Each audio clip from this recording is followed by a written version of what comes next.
নারিকেলের হ্যালো তেল। বন্ধুরা, নারিকেলের কেমন তেল আছো? ন্যাচারাল ক্লিনজিং হিসাবে কাজ করে, ত্বকের গভীর থেকে ময়লা খুব সহজে দূর করে দেয়। এখানে নিয়ে নিচ্ছি 1 চামচ পরিমাণ নারিকেলের তেল। এরপর আমাদের লাগবে লেবু। এখানে অর্ধেক লেবু কষলে খুব ভালোভাবে রস বাইর করে নিতে হবে। লেবুকে বলা হয় ন্যাচারাল ব্লিচ, যেটি ত্বকে ব্যবহার করলে ত্বকের গভীর থেকে যে কোনো কালো দাগ ছোপ দূর করতে সাহায্য করে।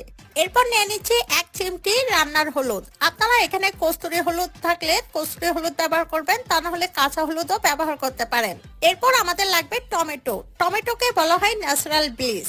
এখানে আমি অর্ধেক টমেটো কেটে খুব ভালোভাবে রস বাইর করে নিচ্ছি। টমেটো ত্বকে ব্যবহার করলে ত্বকের গভীর থেকে ময়লা খুব সহজে দূর করে দেয়, ত্বক ইনস্ট্যান্টলি ফর্সা করে, ত্বকে থাকা কালো দাগ ছোপ 1 নিমিষেই দূর হয়ে যায়। এরপর প্রত্যেকটি উপাদান খুব ভালোভাবে মিশিয়ে নিন, যাতে করে একটি আরেকটির সাথে খুব ভালোভাবে মিশে যায়। ব্যাস তৈরি হয়ে গেছে ম্যাজিক্যাল রেমেডি। এই রেমেডি